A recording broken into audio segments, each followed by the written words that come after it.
On ABC Radio Adelaide, this is Ali Clarke. In the meantime, did you know that we are spending $22 billion a year on beauty products, $1 billion a year, and that's more than a third of that then goes into waste or remains unused. So come on, come clean. Go and have a look at that bathroom cupboard. What's in there? 1300 222 891. What is unopened? What is wasted? And did you also know that you're supposed to get rid of it after a certain amount of time? Suzi Dent is a makeup artist. How are you, Suzi? Hi, Ali. Good, thank you. Thanks for having me on the show. We're supposed to turn over these cosmetics, aren't we? Oh, look, we are. But, you know, some of the dates they give are a little bit short. They actually last a lot longer than that. What a surprise. Yeah, so no. Look, I used to manufacture, used to have my own little range of products, and I can tell you for a fact that lipstick can last up to 10 years. So, you know, that's without being used. So I'm not suggesting that you use a lipstick for 10 years, but it does have a lot longer shelf life, some of these products, than we're led to believe. Okay, well, what about things like mascara? How long can we keep a hold of that? Mascara, not so much, because we put air in mascara each time we pump the wand, which I'm not supposed to do. We're supposed to twist it, and it lasts longer. So mascara really only can, pretty much 3 to 6 months is about it. And you can tell with mascara because it gets a funny smell. And when you use it, it kind of, it's a bit dry and clumpy and drops all over your face. So it's a bit of a dead giveaway that it's done, you know. Oh, I wasn't meant to look like that, Suzi. Is that what you're saying? No, mate, no, you weren't.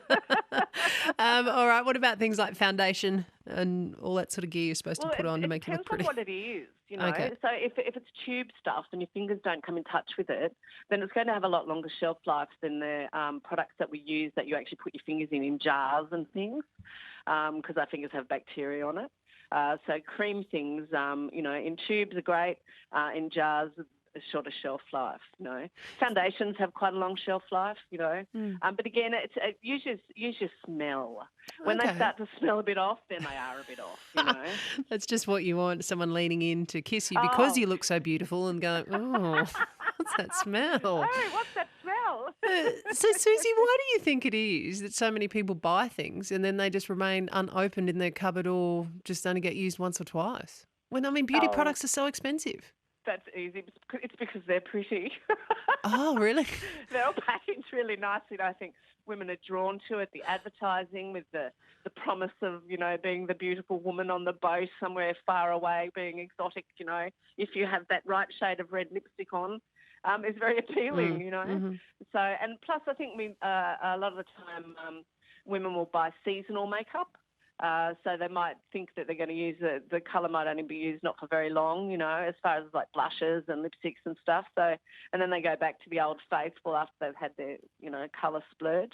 And I think you just do. Sometimes you get gift with purchases, and you end up having more staff, and we buy extra because we're going to get the gift with purchase. Oh, yeah. And then we don't use it, and we've still got more staff, you know. Suzi, just tell me, do we still have rouge these days, or is that what a blusher is now? It's made a resurgence as cream blusher. Right. Not so much used as it used to, because we've got powder blushes, which are so much more subtle now, you know, than the old cream blusher, you know, nice big streaky round circle on the cheeks. But it's a better formulation. Okay. So I've been a makeup artist for 34 years now, so in film and television. So I've kind of seen products grow and change with technology, and things are much better, and they do last a lot longer. Not that they'd tell you that, no. Not the production. No. Well, some of them, I look at some of the shelf lives on things and I think, oh, really?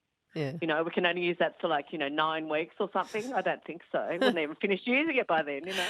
All right. Well, then what do we do with all this stuff? If 1/3 of it that at least we're going with actually is going to waste or remains unused, is there anywhere that we can send it, or what can we do with it?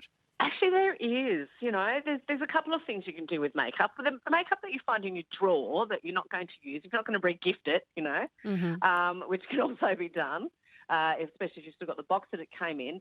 Used makeup can be donated to women's refuge centres and school drama departments.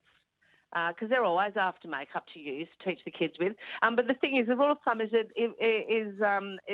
you've got to sterilise it a bit first. So like lipsticks and pencils and eye pencils, they're made of waxes, so they last for a really long time. So with your pencils, what you do is you give them a good sharpen, and then you dip them in alcohol, or you wipe them with an alcohol wipe, which you can buy from any pharmacy. And the same with lipsticks. Chop the end off, give them a good wipe, and they're good to go. So, you know, if you've got you might have a lipstick that you like the colour for a very short space of time and barely used it, and you've got 3/4 of it left. So it can be, sterilised like that. Powders, blushes and eyeshadow powders, because they're powder, they don't tend to hold bacteria, so they're safe to donate as well. And like foundations, anything in a bottle or a tube is safe to donate because your fingers don't get in touch with it. So if you've got a brand new bottle of something or 3/4 a bottle full, donating them to like women's refuge centres, which would be a really nice treat for women going through hard times. You know, not going to necessarily have a whole heap of makeup. Not that it's necessary or needed for survival, but it can, makeup in the right situation can, make someone really, really lift their spirits. So there's that, and there's and the school drama department. Yeah, I hadn't even thought of the school drama departments. What a great idea! Yeah, I just donated a whole lot of clothes actually because I'm a wardrobe stylist as well to my son's school drama department because his school actually got burnt down, so they lost everything. Oh. So I gave them all my clothes that I'd collected over 15 years and did a big, get rid of. So now they need makeup and stuff. Your son will be sitting down and watching your just different versions of you and your clothing walking around. Well, most of the clothing was for commercials. Yeah. That I'd accumulated over the years because I dressed people for commercials and stuff. So. Suzi, I think you're going to want to speak to Rose. Good morning, Rose. Hello. I'm just ringing to say, shall I dispose of my 50-year-old Helena Rubinstein eyeliner? How long? Oh, I have had it since I was 20. And I'm 74. You know what you could do with it, Rose? You could contact, even though, Helena Rubinstein's still kind of going, contact them because you could donate it to their Helena Rubinstein Museum. Because they have a museum with like products and stuff. You might be more valuable than you think. How long has she been out of production? That's what I'm very interested. Would it be 50? How many years? I'm not exactly sure, but I think because there was a big war between Helena Rubinstein and Estee Lauder back in the day when they were the first two women to ever start cosmetics, eventually Helena Rubinstein went down and Estee Lauder took over. I mean, Estee Lauder, the company, owns probably 70% of the cosmetic companies that are around today. Right, yeah. So they really just took off in a big way. That's a lot of money behind you to buy out smaller companies and get, So I think that's what happened to Helena Rubinstein. I used to love using Helena Rubinstein. It was a great product. But I do believe there is a Helena Rubinstein museum though. So all right, well, we'll have to track that down for you, Rose. In the meantime, Suzi Dent, thanks so much for having a chat. You're fun. I want to speak to you again about something. Thanks, Sally. All right, cheers. That's Suzi Dent. She is a makeup artist.